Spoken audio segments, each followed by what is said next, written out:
Assalomu alaykum hammaga. Men ismim Azizbek va men qo'ldan kelgancha loyihasini asoschisi bo'laman. Bu videoni qilishimizdan asosiy maqsad sizlarga loyihamiz to'g'risida qisqacha mazmunli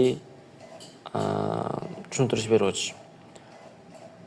Ya'ni uni maqsadi, vazifasi sizlarga va bizlarga foydali tomonlar to'g'risida. Inshaalloh bu videomiz har ikki tomonga manfaatli bo'ladi degan umiddamiz. Xo'p. Men o'zim gapga jamchi tejam odam emasman. Ya'ni gapim ham chaynalib ketadi yoki so'zlarni joyiga qo'yib gapirmasligim mumkin. Shuni inobatga olasizlar degan umiddaman. Bu loyihani qilishdan maqsad hozirgi davrda ko'pchilik odamlarni ko'ramiz. Mana bunaqa o'rganardim, pulim yo'q yoki mana bunaqa o'rganardim, sharoitim yo'q. Mana bunaqa narsani o'rganardim, vaqtim yo'q deydi. Biz asosan shu sharoiti yo'q odamlar uchun video tutoriallar, sifatli video tutoriallarni chiqarishni o'zimizga maqsad bildik. Ya'ni savob uchun xalqqa foydamiz deysan. Biz bu video tutoriallar orqali sizlarga foydali bo'ladigan ilmni ulashmoqchimiz. Ya'ni bu maktabdagi yoki universitetdagi SSR paytidan qolib ketgan, ichiga kirib chuqurlashtirib o'zini yo'qotib qo'ygan ilmlar emas. Ya'ni hozir o'rganasizlar, hozir bajarasizlar, hozir sizlarga foydasi tegadi. Shunaqa ilmlarni o'rgatmoqchimiz biz. Ya'ni bu hunar yoki kodlash yoki shunga o'xshagan narsa bo'ladi, inshaalloh. Xo'p. Biz asosiy o'rgatadigan narsamiz bu 3D modellashtirish va 3D ga oid deyarli barcha narsa. Va kodlash, kodirowaniya. Kodlash deganda faqat qaysidir tilni prostakka yodlab olish emas, ya'ni o'sha til bo'yicha nima qilinadi yoki tем более qaysidir tilni yodlamasdan turib ham dasturchi bo'lish imkoniyatim deyarli shunaqa desa ham bo'ladi. Keyingisi robotexnika. Hozircha asosan shular. Bular ko'rinishi mumkin juda ham qiyin yoki juda ham murakkab. Inson o'rgana olmaydigan darajada tuyulishi mumkin. Lekin bizning maqsadimiz bu hunarlar qanchalik osonligini sizlarga ochib berish. Chunki bizning ham oldimizga kelishadi nechta odamlar, mana qilib ber, mana qilib yasa ber. Agar ular oldingizda o'tirib yasa bersa, "Voy, shunaqa osonmidi?" deydi u. Arzimagan ikkitasini bir-biriga ulab qo'yishga odamlar yonidan 100 ming, 200 ming tashab ketadi. Bu narsani olishga odam xijolat. Chunki ular shu narsani bilmaydi. Shu narsani o'rganaman desa, qaysidir uchirma sentrga borish kerak. Uchirma sentrda bo'lsa u palon pul. Shaxsan men o'zim uchirma sentrga borib o'qishni tavsiya bermayman, o'zim ham borib o'qimayman. Nimaga? Chunki uchirma sentrlik ustozlarning hammasi chetdan, YouTubedan yoki ingliz tiliga borgan bo'lsam, Cambridge darsliklaridan olib turib, prosta ustingizdan nazorat qiladi bo'ladi. Qolgan sizlarga kerakli narsani o'rgatmaydi ular. O'zidan kelib chiqib o'rgatmaydi, o'zining hayotiy tajribasidan kelib chiqib o'rgatmaydi. Bordir shunaqa meda o'zining kasbining fidoyilari, ya'ni shunchaki prosta o'tdan buyoqqa ko'chirib sizlarga uni tashlab bermasdan, o'zi ham hayotida bilgan opiti bo'yicha kitobda yozilgandan farq qiladigan narsalarni sizlarga o'rgatadigan ustozlar ham bordir. Hammasi demayman, lekin asosiy qismi shu uchirma sentrdagi ustozlarning asosiy qismi yodlagan narsasini sizlarga qaytadan yodlatadi. Bo'ldi, boshqa hech qanaqa narsani bermaydi.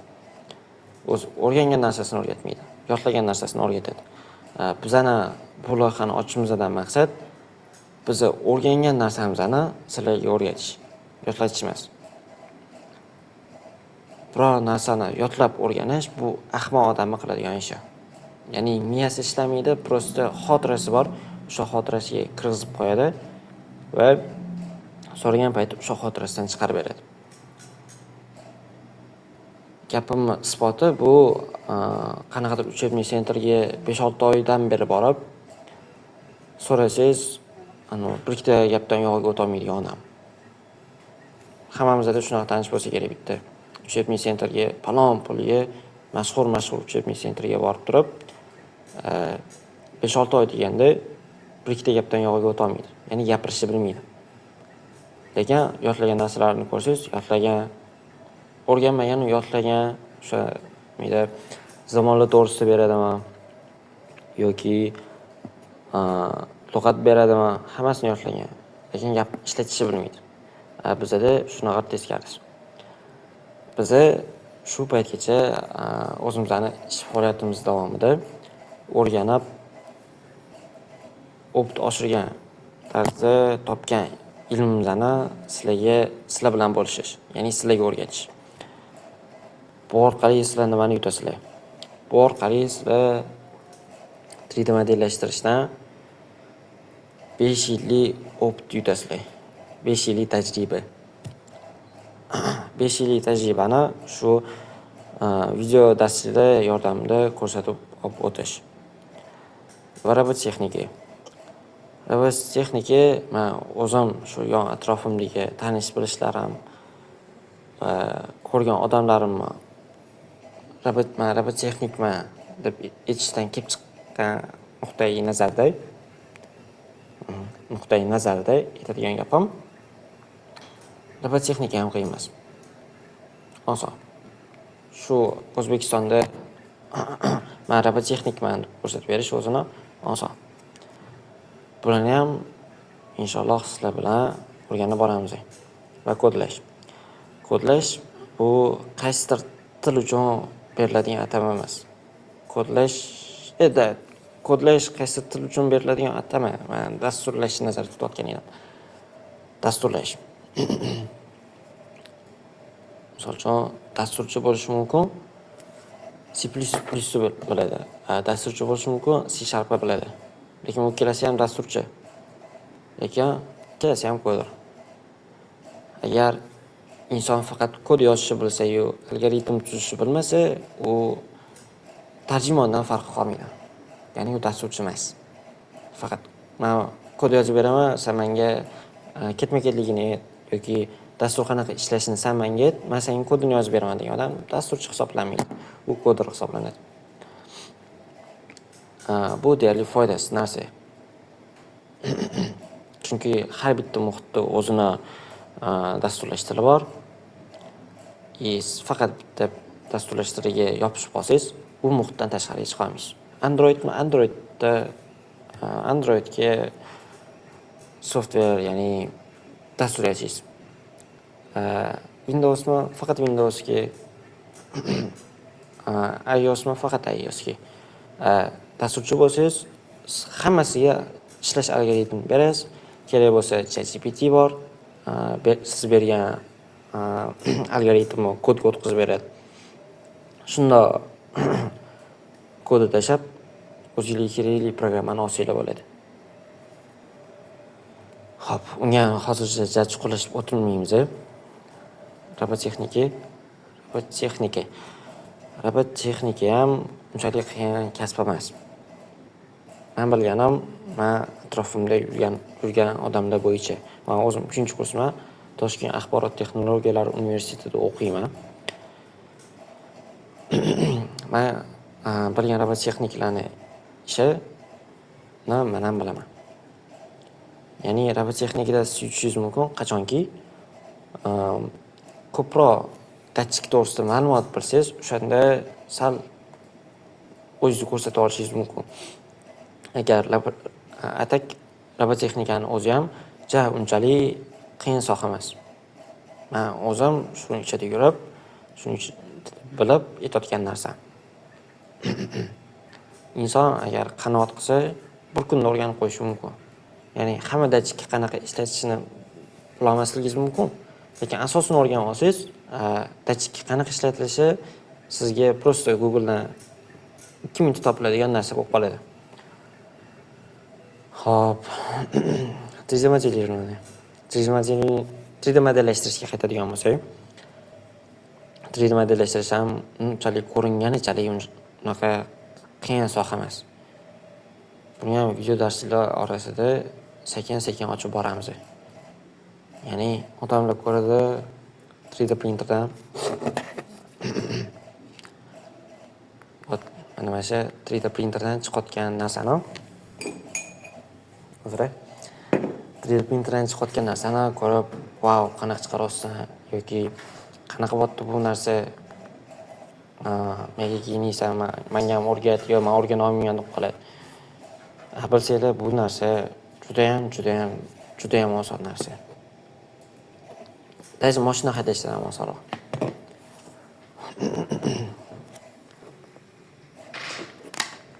Hop. 3D modellashtirishda qolgandik. Hop, qaytamiz yana shunga. 3D modellashtirish men asosan Blender dasturida ishlayman. Chunki Blender foydalanishga qulay, interfeysi zamonaviy, eski interfeysda emas. Max yoki AutoCADga nisbatan hamma narsa po порядке joylashtirilgan. Shuni просто ekranga cho'chib yuborilmagan. Hamma narsa po порядке kataloglarga bo'lingan o'zi. U to'g'risida keyin yana gaplashamiz. Nega aynan Blender? Faqat просто interfeysi uchun emas. Blender bu ommaviy dastur hisoblanadi. Ommaviy emas, universal dastur hisoblanadi. Blenderda qolgan 3D modellash dasturlarda qilingan ishni deyarli hammasini qilsa bo'ladi. Deyarli hammasini. Maxda qilingan ishlarni qilsa bo'ladi, AutoCADda qilingan ishlarni qilsa bo'ladi, Fusionda qilingan ishlarni qilsa bo'ladi, Mirrorlessda qilingan ishlarni qilsa bo'ladi. Agar sizlar bu dasturlar bilan notanish bo'lsanglar, ya'ni obyektda modelni yasash, unga tekstura berish, uni render qilish, simulyatsiya, kiyim simulyatsiyalari bor. Shularning hammasini Blender o'zining ichiga oladi va eng muhimi bu dastur 100% tekin. Endi donat qilishingiz mumkin, ehson. Tekin ishlatsanglar bo'ladi bemalol. O'zining ofitsialniy saytidan hech qanday klik qilmasdan shunday yozib turib, uстановка qilib ishlatib turasizlar. Bez virus.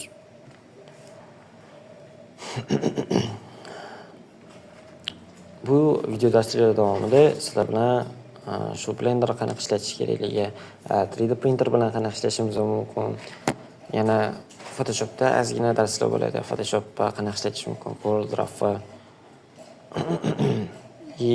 kompyuter bilan ham qanaqa ishlash mumkin.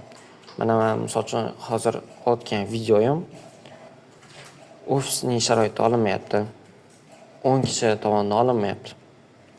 Bitta o'zim o'tirib, hozircha qilgan nastroykam bo'yicha, hozir soat 20:53 bo'ldi. Universitetda o'tiraman. Hozirgi sharoit bo'yicha qilayotgan video hisoblanadi. Ya'ni mikrofon o'rniga telefonimni ishlataman. Programma orqali telefon ishlatilyapti. Ekranda ko'rib o'tiraman. OBS dasturi bor. Stream qilishga, videolarni yozib olishga qulay dastur hisoblanadi. Yana nimalar bor? Voice meter bor. Ya'ni ovozlar bilan ishlash uchun qayerdan ovoz kiradi, qayerdan chiqadi. Va katta ehtimol bilan hozircha men bu videoni montaj qilmasdan YouTube'ga joylab turaman. Chunki komandaga va'da berganman, bugun video chiqadi deb, shu video chiqishi uchungina bugun soat 9 gacha qolib shu yerda shu videoni olib o'tiraman. Xullas, gapga qisqa qilib ketganda, bu loyiha orqali biz sizlarni hayotda prosta bekor o'tkazib yubormasliklarini xohlab turib shu loyihani boshlaganmiz. Ya'ni pul yo'qligini yoki sharoit yo'qligini bahona qilmasdan o'zingizga foydali ilm olishinglarni niyat qilganmiz. Hayotga bo'lgan bo'lmagan blogerlarni kuzatib, vaqtni bekor o'tkazgandan ko'ra, shaxsan o'zim taklif beraman. Mayli bizani video darsliklarni emas, boshqasini ko'rishni, boshqa podkast deganda to'rtta bekorchi o'tirib, qanaqadir yemagan mavzuni yoki kimnidir g'iybatini qilib o'tiradigan podkast emas. Realniy zamonaviy texnologiyalar, zamonaviy mavzularda olinayotgan kasblarni, podkastlarni ko'rishinglarni maslahat beraman. O'zimiznikini maslahat beraman. O'zimizni video darsliklar o'zbek tilida bo'lib o'tadi. O'zbek tilida bo'ladi-yu, lekin qolgan o'zbek tilidagi video darsliklardan plus tomoni bizning video darsliklar shu chet tilida bo'ladi. Chet tilidagi video darsliklarni darajasida bo'lishiga harakat qilamiz. Chunki men o'zim o'zbekcha video tutorial ko'rmayman. Yo inglizcha, yo o'zbek, yo inglizcha, yo ruscha. O'zbek tilida sifatli kontent topish juda ham qiyin. Men o'zim qanaqangi muammoim bo'ladi yoki qanaqadir nimadir o'xshamaydi, har doim rus yoki ingliz tilida qidiraman. По-любому. Umuman o'zbek tilida savolimga javob qidirganman. Nimaga? Chunki o'zbek tilida adabiyot kam. Shuning uchun biz bu video darslikni ingliz tili bilan rus tilini bilmayman, o'rganmoqchiman, lekin hozir vaqtim bo'lmayapti. Yoki ingliz tilini o'rgana olmayman yoki rus tilini o'rgana olmayman degan odamlar uchun ishlab chiqaramiz. Bu video darsliklarimizni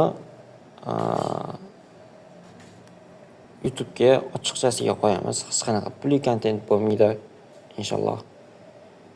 Inshaalloh pulli kontentimiz bo'lmaydi. Hammasini 100% teppa-tekinga hisob uchun o'rgatmoqchimiz. Ya'ni hozirgi eng zamonaviy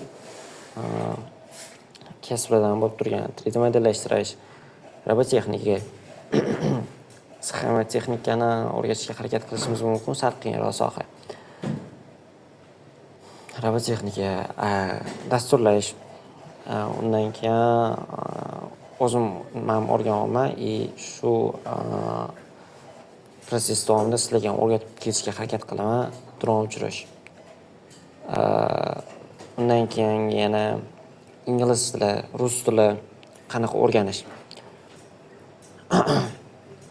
Kompyuter savodxonligi, ya'ni asosan Windows tizimini qanaqa boshqarish. Shu to'g'risida. Kompyuter o'zi qanaqa ishlaydi degan savolga ham shu video darslik orqali javob topsanglar bo'ladi. Chunki biz prosta yodlatilgan narsani emas, o'zimiz o'rgangan narsamizni sizlarga bermoqchimiz. Поэтому bu darsliklar sizlarga ancha foydali bo'ladi degan umiddamiz.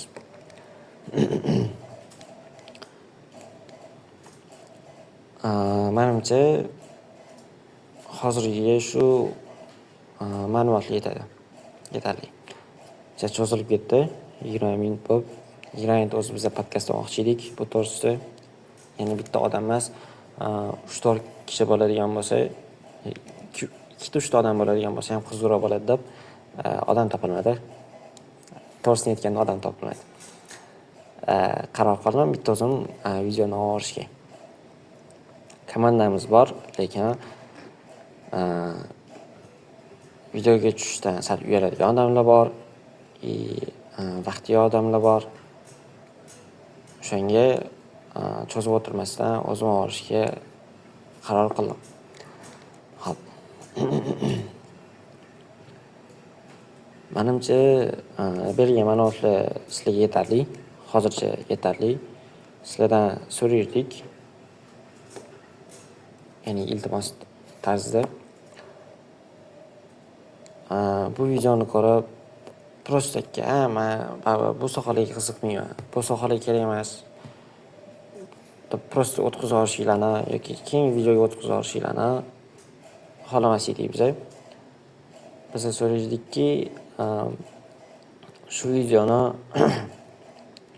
shu yo'nalishga qiziqadigan yoki shu yo'nalish o'rganmoqchi bo'ldi-yu, lekin o'rgana olmadi. Hafsalasi bir bo'ldimi? Shunaqa odamlar bor. Shunaqa odamlarga jo'natib qo'yishinglarni xor yerdik. Ya'ni savobidan sizlar ham bahramand bo'lib qolasizlar. Yana qaytarib aytaman. Bu loyihani qilishdan asosiy maqsad bizda pul uchun emas. Lekin niyat bor. O'zimizni kartamizdan yozib qo'yamiz, ya'ni ehson kartasi, donat. Ko'pchilik yoshlar tushunadigan tilda donat. Donat bu ehson degani. Bu lo'rli emas. Bu qilayotgan mehnatni ko'rib, hamma o'zi qo'ldan kelgancha yordam berishiga, investitsiyami, tipa shunga o'xshagan. Shu loyihaga o'z hissasini qo'shish uchun beriladigan pul. Biz uni majburan tarzda olmaymiz hech kimdan. Kimdandir olganimizni kimgadir ham aytmaymiz. Shu yerdan kelayotgan pulni yo o'zimizning ehtiyojimizga yoki shu loyihaga ajratamiz. Katta ehtimol bilan shu loyihani o'ziga ajratamiz, chunki bizga hozirda pulga unchalik katta ehtiyojimiz yo'q, lekin savobga ehtiyojimiz bor. Va shu sababdan ham bizga eng muhim bo'lib turgan narsa bu savob. Sizlardan ham so'raylik. Shu videoni, aynan mana shu videoni yoki keyingi videolarimiz chiqsa, u videolarni ham o'zinglarni tanishinglarga, shu narsaga qiziqib yuradigan odamga, guruhinglarga, maktabda o'qiysizlarmi, institutda o'qiysizlarmi, litseydami yoki katta ishlaydigan odammisizlar yoki bog'cha bolasi, farqi yo'q. Ilm o'rganaman degan odamga tashlab qo'yinglar bo'ldi. U o'zi topib oladi qaysi ilm o'rganish kerakligini, qaysi yo'nalishga. Shu videoni bitta ko'rib chiqsa menimcha yetarli. Men hozir miyamda bor hamma gaplarni gapirdim, ya'ni shu tutorialga oid bo'lgan. Agar yana qanaqadir fikrlar yoki takliflar bo'ladigan bo'lsa, kommentariyalarda yozib qo'yishingizni iltimos qilardik. Kamchiliklarni, chunki kamchilik bo'lsa, uni tuzatamiz. Inshaalloh qo'ldan kelgancha. Bu yerda hozir chiqayotgan ovoz, buni yozmasanglar ham bilamiz. Agar yaxshi normaliy chiqayotgan bo'lsa, normaliy deb yozib qo'ysanglar ham mayli. Ovoz normaliy chiqyapti, ya'ni shunga o'xshagan gaplar. Agar yaxshi chiqmayotgan bo'lsa, ovozi buni o'zimiz ham bilamiz, chunki telefon ishlatyapman, mikrofon ishlatmayapman. Kameraning ham расширенияsi sal xiraroq. Uni настройка qilishga vaqt bo'lmadi. Chunki oldinda o'zimning oraliqlarim turibdi, oraliq nazoratchilarim, ulardan ham o'ta olishim kerak. Поэтому men hozir shoshilinch tarzda shu videoni o'raman.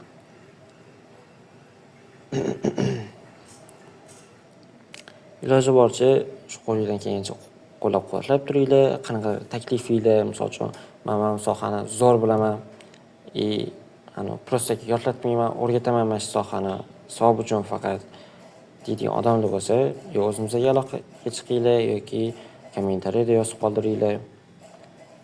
Farq yo'q. Xohlasanglar like ham bosib qo'yinglar. Endi hammasi o'zingizlardan kelib chiqqan holatda keyin bir xil shuni qo'yar ekan, like bossa qanchadir summa yecha olinadi deb. Yo'q, hammasi tekin. Kommentariya, like yozish katta ehtimol bilan tekin. Uzoq ketsa megabaytga ketadi. Megabayt ham uncha ko'p ketmaydi. Hop. Sizlar so'raydi shu tarqatishi, bizni bo'lsa savob uchun shu videolarni chiqarmoqchimiz. Va o'ylayman, hech qanaqa gapiradigan gap qolmadi. E'tiboringiz uchun rahmat. Yana nima deyish mumkin? Hammaga rahmat kuzatib oxirigacha ko'rib o'tirganingizga. Qo'ldan kelgancha qo'llab-quvvatlab turishinglarni so'raylik. Anaqa mayli bu videolarni qayerdan chiqarib qo'yamiz, hech kadrlar chiqadimi? video qatidadir. Keyin uni montajda qiladigan bo'lsak, montajda ko'ramiz. Telegram gruppalarimiz, Telegram kanalimiz, gruppamiz, Instagramimiz, Facebook, Twitch. Twitch bu streaming uchun. Keyin yana qayerda ochganmiz.